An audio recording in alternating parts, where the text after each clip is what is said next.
په دنیا کې د الله تعالی په بندگانو کې بعضې خلک داسې دي چې هغه کله هم د الله تعالی په حضور کې لاسونه پورته کړي د الله تعالی نه دعا غواړي بیا الله تعالی د دوی لاسونه خالی کله هم نه واپس کوي بلکې الله تعالی د دوی ډېر زیات خیال ساتي الله تعالی د دوی دعا قبلوي داسې خلکو ته وایي مستجاب الدعوات الله تعالی د دوی دعا قبلوي مستجاب الدعوات دي نن رسول الله صلی الله علیه وسلم یو داسې وظیفه ښودلې ده چې هغه د وجې نه سړی مستجاب الدعوات جوړېږي هر سړی ګرځي نیک سړي ته ورځي پیر ته ورځي مور پلار ته وایي استاد ته وایي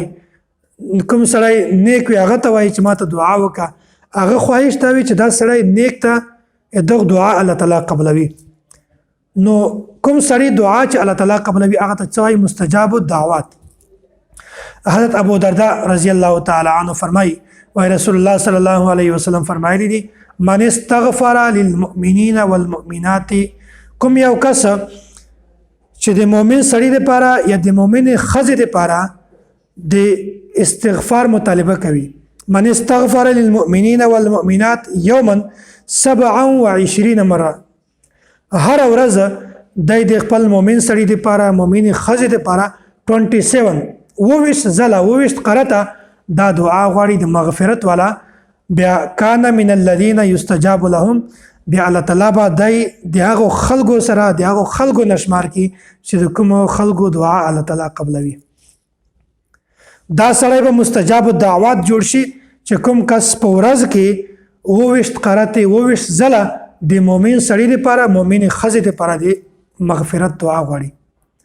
دا جامع معنی دعا قرآن کریم کې شته ربنا اغفر لي ولوالدي وللمؤمنين يوم يقوم الحساب دا دعا د ورځې چې څوک وویشت ځله وایي بیا الله تعالی به دا سړی مستجاب الدعوات جوړ کړي او دې لپاره شرط چې موږ نیک اعمال هم کوو داسې نه چې یو سړی ګناهکار هم کوي